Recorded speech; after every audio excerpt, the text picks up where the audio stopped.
Genma Onimusha is an upgraded version of the 2001 PlayStation 2 game Onimusha Warlords, released a year later exclusively for the original Xbox. To briefly summarize Onimusha, it's an action horror game in the vein of the classic Resident Evil titles, with very similar gameplay. It utilizes highly detailed and atmospheric pre-rendered environments that you explore, looking for various keys and objectives, while occasionally getting story developments via cutscenes and world lore via journals, ghostly messages, and general thoughts and observations from the main character, Samanosuke. It's a great game that goes beyond simply remixing the setting of Resident Evil. The combat is primarily melee focused with a decent amount of combat options and abilities that kind of places it between the lineage of Resident Evil and Devil May Cry. It has a great soundtrack, which was unfortunately replaced in the recently released HD version. Due to the infamous legacy of Mamoru Samuraguchi, he's the supposedly deaf composer who, after a pretty storied and lengthy music career, was revealed to in fact be taking credit for music ghost-written by another composer named Takashi Nagaki. Nagaki also wrote the music for the director's cut version of the original Resident Evil on the PlayStation, which may potentially explain the basement track from that version of the game. People have theorized that the reason the track seems so off is because it's being played back with the wrong instrument sample set, and that the composition itself is fine and would sound normal otherwise. Also worth noting that there's a great piece of music from the original Onimusha soundtrack, Samanosuke's theme, that has a striking similarity to a piece of music from the Last of the Mohegans soundtrack by Trevor Jones.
Ultimately, a new soundtrack by Rei Kondo, who is the composer for Okami, was created for the HD remaster of the game, which was released in 2018. It is really good as well, and I think they're comparable enough that it's going to be pretty subjective choosing between the two. I like them both, but personally I prefer the original. Both feature a range of styles of traditional Japanese compositions, spooky ambient tracks, and the dramatic, sweeping orchestral pieces. There was a mod recently released for the PC version of the HD remaster that places the original soundtrack back in if you prefer that one. But the unfortunate thing about that HD version is that it does not include all of the additional elements that the 2002 exclusive Genma version added. I've always been curious about that version of the game, so I finally checked it out recently, and I think overall it's a pretty significant improvement. The game is noticeably harder, with more overall enemies that also have increased damage output. Capcom also consolidated each element of the orb and weapon upgrades. In the original game, upgrading each weapon and its corresponding elemental orb was done separately. This is a mostly good change that eliminates the feeling of having to pay a door key tax, but it does create the possibility that I did run into where you'll need to grind a bit to offset the higher cost that this combination creates. A major addition is the new Green Souls system. Onimusha already had a system in place in which you absorb different kinds of souls from enemies to use as currency or to recover your health or magic. If you absorb 5 of these new Green Souls, you're able to activate a temporary invulnerability state that also gradually refills your health while active. This helps balance the increased difficulty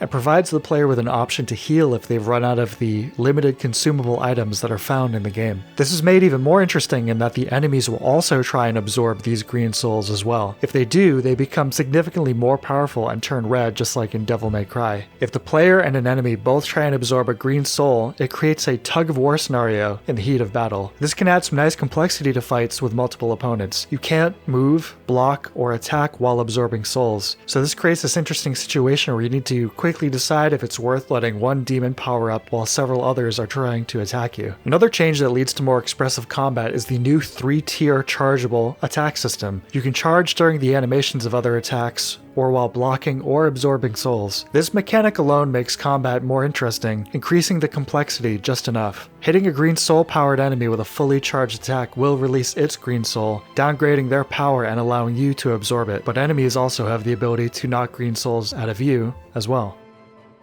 The unique magic attacks for each weapon are chargeable as well, massively increasing their damage and the scope of their AoEs. These new player options go a long way to increase the feeling of choice and expression in combat. Another significant addition is the nemesis-like stalker enemy in the form of the doll. Just like our friend from RE3, the doll has a few scripted encounters, but its appearances are primarily randomized. It's extremely dangerous and hard to take out, but you are rewarded with a boatload of souls if you manage to do so. Onimusha can be an eerie game at times, and the way you'll suddenly come around a corner and have the camera angle change in a way where you'll now see the doll sitting and waiting for you can be very effective. There are also certain items and enemies that have been moved around in sensible ways, altering the game's progression route in some places. The armor system has also been revamped and now features multiple new outfits instead of just palette swaps like before. Each upgrade increases your damage absorption. The final new major change is the gate in the northern section of the keep has been opened to allow access to a new area, the Ogre Tower. Similar to the Dark Realm content in the base game, you battle through multiple floors of enemies and eventually earn some of the best equipment in the game. There are several easy and cheap ways to play Genma Onimusha. Copies of the game go for surprisingly cheap online. A box copy can easily be found for less than $10. It's playable on the original Xbox, of course, as well as on the Xbox 360. Unfortunately, it is not backwards compatible on any of the Xbox systems beyond that. Your other choice is emulating it via Zemu, the original Xbox emulator, which is how I've captured the footage for this video. It emulates basically flawlessly, although as of the time of recording this video, increasing the resolution higher than 2 times doesn't seem to do anything. The character models will be slightly sharper and some slight artifacting will appear on the text. The pre-rendered backgrounds will of course not change at all, but they still look great even at their lower resolutions. The HD port of the game, available on all modern platforms, is certainly a fine way to play the original version of the game, but as mentioned earlier, it lacks the added features of Genma. Regardless of the version you play, the original Onimusha is still a great experience, no matter where you play it. I think it's up there with Resident Evil 2 and the RE1 remake, as far as the classic pre-rendered Capcom horror titles go. The atmosphere is extremely engrossing, and the combat is just deep enough to maintain interest outside of the wonderful exploration and immersion aspects of the game. I would highly recommend it, and in particular, the Genma version, if you're up for a more hardcore challenge. But that's all for now. Thank you for watching.